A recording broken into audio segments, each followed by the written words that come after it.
Hi, this is Almira Oosthuizen with Cape Town Emergency Medicine, and this is part 1 in our video series about rapid sequence intubation. In part 1, we will be reviewing the equipment required and how to check and set up that equipment. There are many excellent mnemonics and memory aids available to assist you in remembering what equipment to gather. The minimum equipment required in preparation for and during the performance of rapid sequence intubation are the following. You should have a high flow oxygen delivery device or oxygen mask with tubing. You should have a selection of suction devices, in this case soft tip suction, a hard Yankauer type suction device. This is what it would look like outside its sheath. You should have a selection of airway assist devices such as oropharyngeal airways. And you should have a ventilation device, in this case a self-inflating bag valve mask ventilation device with a selection of mask sizes. Your equipment should be checked and ready to use. You should have a laryngoscope with a selection of blades checked and in good working order. And you should have a selection of sizes of endotracheal tubes.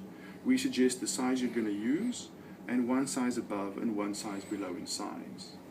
You should have a 10 ml syringe to inflate the pilot cuff and the cuff of the ET tube. You should also have a device for secondary confirmation of placement, in this case a calorimetric CO2 detector, a capnometer and capnography would be ideal, and some tape to secure the tube or a commercial tube securing device. You should also have equipment available in anticipation of a difficult airway. We suggest a minimum of the following: a supraglottic device such as a laryngeal mask airway, a selection of long stylets or a gum elastic bougie, and a surgical airway kit, in this case a tracheostomy kit. You could also have a surgical cricothyroidotomy kit available.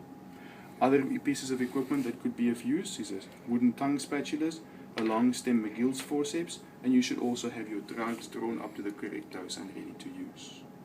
In order to check our equipment, we will talk about checking the laryngoscope and checking the endotracheal tubes. Take your laryngoscope and blade and assemble it in the correct manner. Ensure that it works in the position of use, which is upside down. The butt cap should be firmly attached and there should be no battery play inside. The light should be functioning even when the blade is stressed.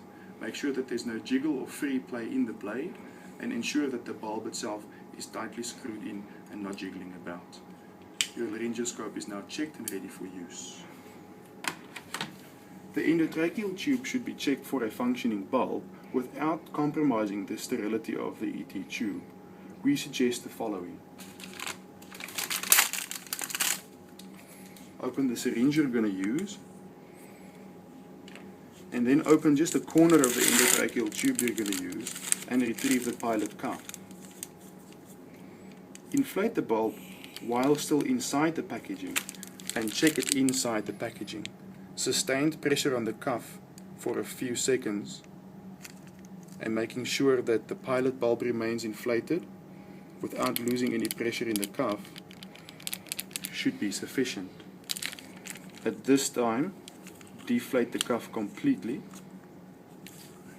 and your ET tube is now ready for use without having compromised the sterility of the tube. And that's it, the end of part 1, equipment and preparation of equipment for rapid sequence intubation.